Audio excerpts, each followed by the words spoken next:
Welcome to the next Elevate Learning Bite, and today we're going to be talking about delivering negative feedback. So we've got 8 tips for you today on how we can go about doing this.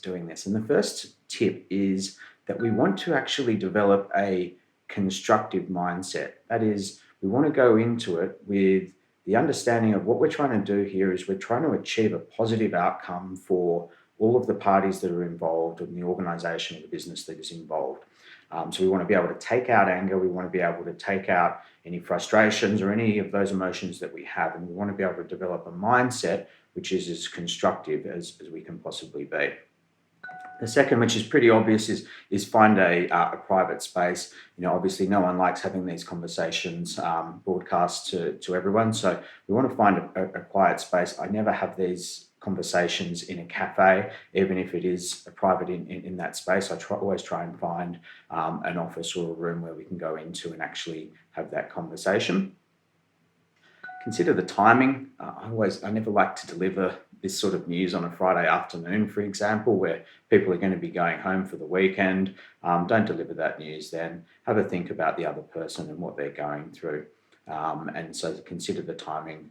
I would also say it's best to have it as close to any particular incident as you possibly can.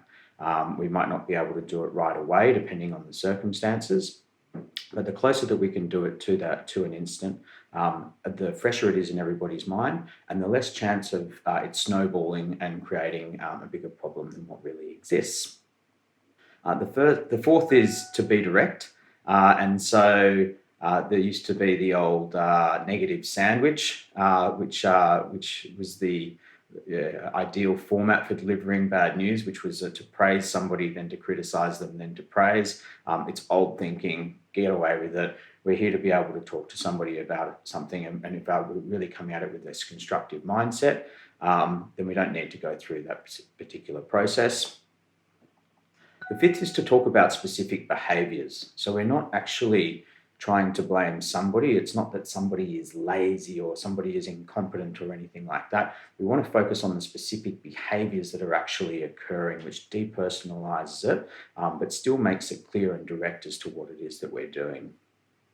At this point, you want to stop and you want to allow the other person to be able to respond. So this is probably the first option. This is part 6, where we actually let them say what it is. And that's because we need to be able to have some empathy. We need to understand what their position is, and they should have that chance to be able to do that. The next is to reaffirm your faith in the other person. And so sentences like, I've seen you do this before. I know that you have this ability. Just showing that we actually believe in that person and they can, now that we've come up with this constructive feedback, and we've suggested an alternative or a solution to it, and that's reaffirm our faith in them. And the last is just about creating a going forward focus. So what's happened in the past has happened. Let's not focus on that. Let's focus on what's going to happen in the future, the improvements that can be made, and the outcomes that we're going to get as a result of that. All right, so not always one of the most fun things to do is having these constructive conversations or delivering negative feedback, but hopefully these tips can give you a bit of assistance to be able to do it in a really effective way where we see the best outcome possible. All right, thanks.